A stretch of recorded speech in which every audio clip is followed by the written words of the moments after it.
Hey, hello developers. So in this video, we are going to talk about JavaScript arrays. So basically, where do you use that? Okay. So in which scenario we can use this? So for in general scenario, to store any variables or something, any data, you need a variable, like if you want to store a string, then in that case, uh, we need a variable name. I'll put my name Abhishek here. Okay. So in this way, we are storing some string over here. So what if we want to store a list of names? Okay. And that names could be a list, let name container, let name container equals to, and here I can put the name anything, uh Abhi, John, what else, Alexa, and so on. You can put anywhere any what you call any numbers of name, and it will store over here. Okay, so this is how we declare a array in JavaScript. Okay, so the way we declare the same way, like this is the we put a name of that container. You can put any name you want, but it's better to put a name. Like if I'm storing name, then it should be name container, which holds all the value. So this is how we declare an array. Okay, so if you want, you can declare empty array, or if you can put some data over here. So now if I want to console this, I can directly put name container, that will show also, but this is how we do. Okay, so if you want to console it, then it will show that all things like in array. So when we try to access the variable, it is showing like 0 1 2. So basically this is an index. So in array we store any value in with respect to their index. Okay, so this is 0 index. It start with 0, not with 1. Okay, it start with 0 1 2. So Avi is at 0 index, John is at 1 index, and Alexa is at 2 index. If I want to access any, let's say I want to access John or Alexa, I can access that with the help of index. It's just what you call in real scenario, we can assume this is a list of homes, and this is the address basically, 0 1. This is just the address of that home. With that address we can reach out to home. Okay, so this is how the array works. Okay, so let's access the data. Okay, so this is also, so we have three name over here. So I want to access v, John, or Alexa. So how can we access individually? Okay, so to do that, simply put a name container. We have name container, and if so put a square bracket this, and put 0 index number. Basically here we have 0 with respect to a v, right? So if I put 0, then if I hit enter, see, we are getting the first value. Okay, so what if we want to access John, then what we have to put? Let's think about it. 0 1, and here also you can see John is attached with 1. So simply put 1 instead of 0. It will return John. The same way it will return Alexa. We can put 2, and we can get that value. Okay, so this is how we access the value. Okay, and if there is a method, property, those are the things. Okay, so we're gonna discuss all the things one by one, and yeah, so now we want to check the length of the array. Okay, let's assume this is a name container. Here we see that we have this, but what if this is getting returned from some APIs? Okay, in that scenario, we want to say what is the length of the things we are getting from, so we can check that also. Okay, so to do that, simply put name container, name of the array dot length. It will give you 3. Okay, so 1 2 3. It has 3 items. Okay, so it will give you 3. Don't confuse with, you start with 0 1 2, then length will be 2. No, not like that. Okay, length is always a positive, it's not 0. Okay, so 1 2 3 it will take. Okay, so but index start with 0 1 2. Okay, so we got the length of this. Okay, now what if I want to iterate this array? Okay, basically I want to let's assume it has a thousands of name. Okay, and I want to list out all the names. To do that, what I can do, name container dot for each.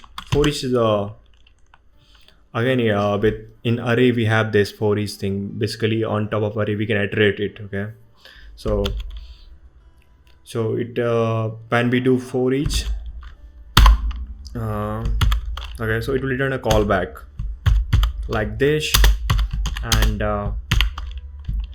we're gonna put this, close this, hit enter. Sorry. Okay, so now for each, what for each will do, it will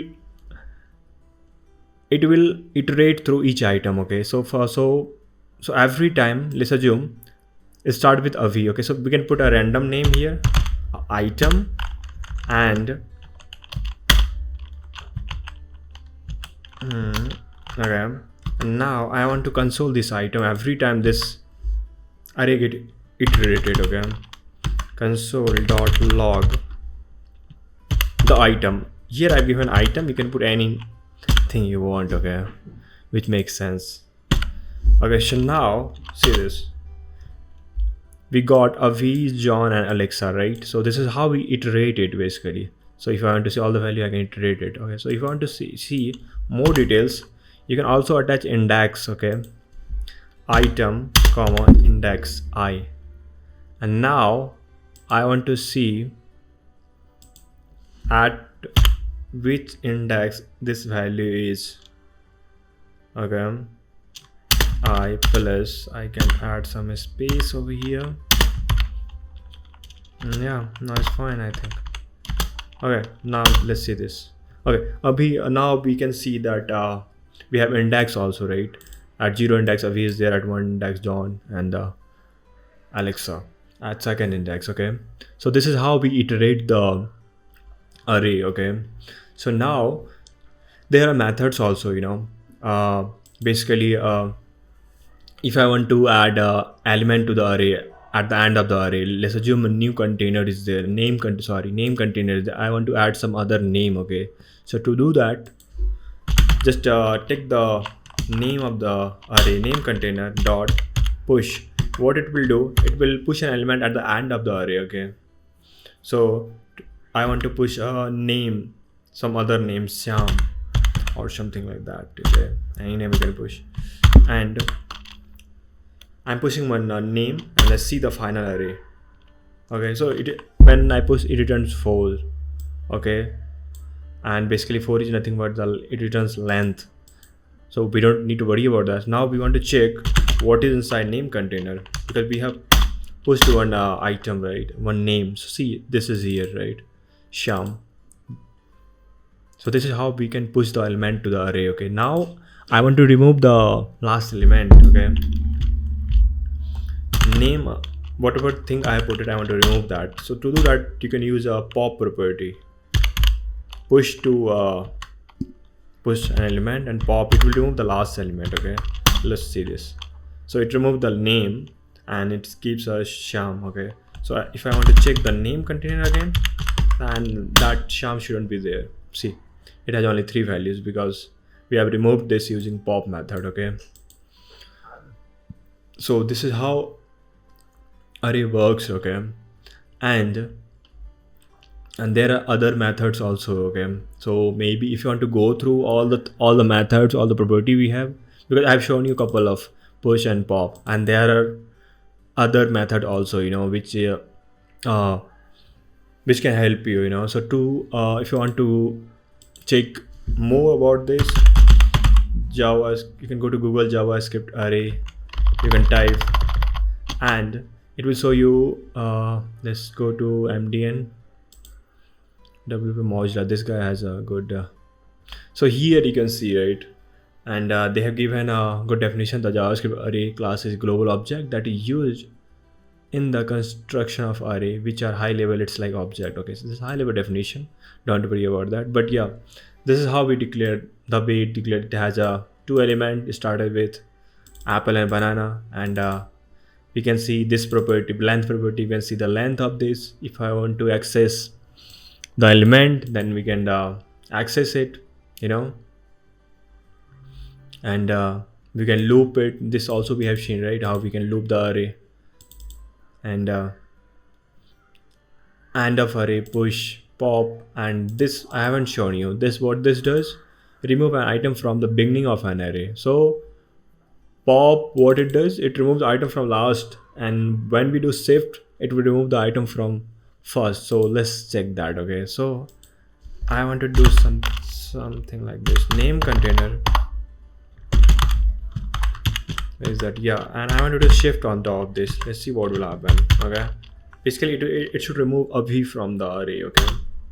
Okay, yeah, it removed. And now if I want to check this name container again, see, it has John and Alexa. Okay, so this is how we remove an element from starting of the array. Okay, so what if we want to add the element? Again, I want to add a v at the first of the array. Basically, when we do push, it add the element in the end of array. Now I want to add element at the beginning of the array. So to do that, there is a method, name container dot unshift. What unshift will do, it will add the v to the starting of the array. Okay, now let's see this. Abhi get back, right? Look at this here. So this is how we do, right? And now let's see, we have a push, pop, we have seen.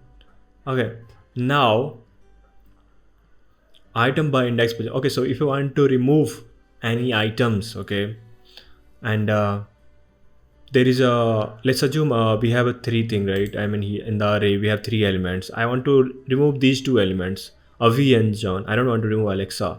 So how do we do that? To do that, there is a method we have, name container, check the name container dot splice, splice. What it will do, it starts with 0. See how many how many element you want to delete, and from where it will start. I want to start from 0, and I want to delete 2 elements. Okay, now see, if I want to delete 1 element, I can put 1. If I want to delete 2 element, I can put 2. And let's see what will happen. So it removed Avi and John from the array. So if I want to check the name container array again, then it will show Alexa only, right? So this is how we can remove as many element as we want. Okay, so it's like just start from, like, if I want to remove John and Alexa, that also you can do. So starting position will be 1, and it's better I can show you, right? So we have Alexa over here. Now I can push 2 element back to back into this name container dot, I can push John into this array. Okay, now I want to push Avi. Now let's check out this name container. It should have 3 elements, right? Now what I want is to remove John and Avi and leave the Alexa. Okay, so to do that, I will use a splice method again, and this time it will start from John and Avi. Okay, so it will start from index 1, because John at index 1, right? Alexa is at index 0 and John is at index 1. So start with 1, and I want to delete 2 elements, John and Avi. I can put a 2 over here and enter. It removes John and Avi. To verify that, just check out this array name container. So it will show Alexa. Okay, so yeah, so this is how we delete the element inside an array. Okay, so the last thing I want to show you, this is very new. I think in the EX6 it came, array destructuring. Okay, so what does it mean is, I want to push let's push some element into this Abhi sh ym sham. Okay, now inside name container we have 3 elements. Okay, now I want to show you array destructuring. Okay, array destructuring, destructuring. I think I spelled it correct. Okay, let's see. what it will do. Okay, so let I want to store Avi and John inside a variable. Let's say we have array and I want to extract first two value, and I don't care about other value. Okay, so to do that I can create something like this. Let a comma b is equals to name of the array, name container. See, now what this guy will do, it will store a, it will show Alexa in a variable and Avi in a b variable. Okay, so and we don't care about Syam. If we need, otherwise we can leave it. Okay, so this is the way we can access the variable directly rather than accessing name container. This is the way we have accessed this, right? I mean, 0 to access Avi, again we have to put 1 to access John, but I don't want to access that way. I want to access this in different way. Okay, and so let's console this A.